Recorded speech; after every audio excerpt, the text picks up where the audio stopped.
মুখের স্বাদ বাড়াতে চান? চুপচুপে তেল ছাড়াই রাজকীয় স্বাদের ডিমের কোরমা সুন্দরভাবে তৈরি করে ফেলবেন। দেখবেন খেতে হবে মাশাল্লাহ সেই টেস্টি এবং দেখতে হবে খুবই সুন্দর। হ্যালো ফ্রেন্ডস, আসসালামু আলাইকুম। সবার উপর শান্তি বর্ষিত হোক। তো দেখতেই পাচ্ছেন আজ আমি নিয়ে এসেছি সুন্দর একটা রেসিপি, আর এটা হচ্ছে ডিমের কোরমা। তো বন্ধুরা, আপনারা অনেকভাবেই ডিম রান্না করে খেয়েছেন, কিন্তু এভাবে একবার হলেও নারকেলের দুধ ঘি দিয়ে রান্নাটা করে খেয়ে দেখবেন। যেমন স্বাদ তেমন গন্ধ আর পুষ্টিতে ভরপুর। আমার আজকের রেসিপি শুরু করছি সবাইকে অনেক শুভেচ্ছা দিয়ে। তো বন্ধুরা, দেখতেই পাচ্ছেন মূল উপকরণে চলে এসেছি। আমি এখানে নিয়েছি ফ্রেশ নারকেলের দুধ, আর এই দুধটাকে আমি ব্লেন্ডারের জারে দিয়ে সুন্দরভাবে একটু পানি দিয়ে দুধটা বের করে নিব। আর নিয়েছি 10-12টা ডিম, নিয়েছি পেঁয়াজ বেরেস্তা, পেঁয়াজ বাটা, আদা রসুন বাটা।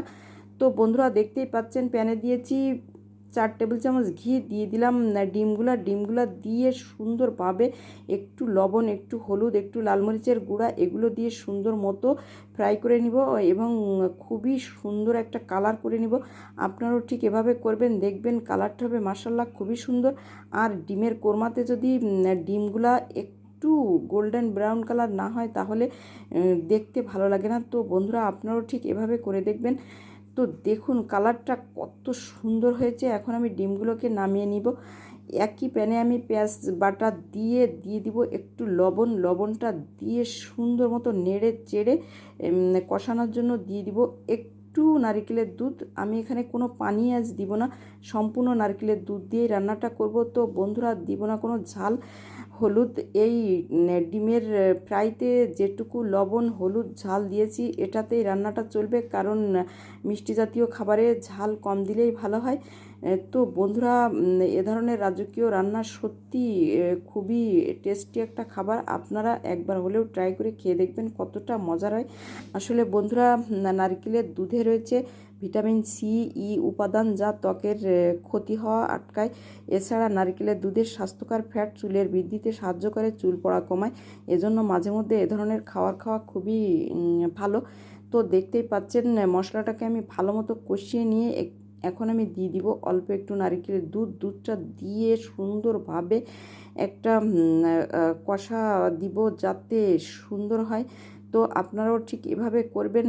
আসলে বন্ধুরা, মাঝে মধ্যে ভিন্নভাবে যদি একটু রান্নাবান্না করা যায় তাহলে সত্যি সেটা হয় খুবই ইউনিক এবং খুবই মজার।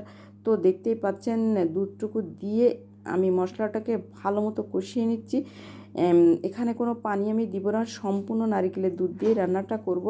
তো বন্ধুরা, আপনারা এভাবেই করবেন। আমার আজকের রেসিপি যদি ভালো লেগে থাকে তাহলে একটু সাপোর্ট করে পাশে থাকবেন এবং ভিডিওটি এনজয় করে দেখবেন ফ্যামিলি অ্যান্ড ফ্রেন্ডসদের সাথে।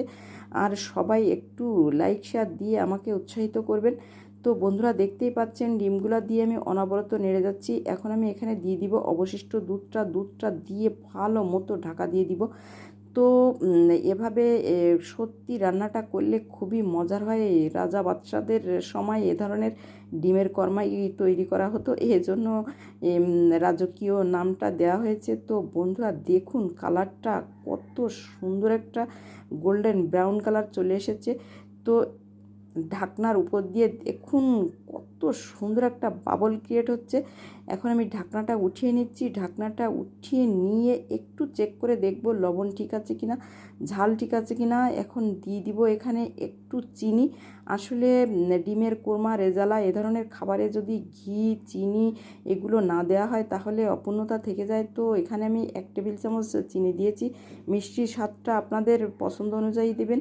আসলে নারিকেলেও মিষ্টি আছে, এজন্য চিনিটা আমি কমই দিয়েছি। তো এখন দিয়ে দিব গরম মশলাটা দিয়ে 5 মিনিট ঢাকা দিয়ে দিব। তো আমার আজকের রেসিপি যদি ভালো লেগে থাকে সবাই একটু বেশি বেশি লাইক দিবেন। আজ এ পর্যন্ত, আল্লাহ হাফেজ।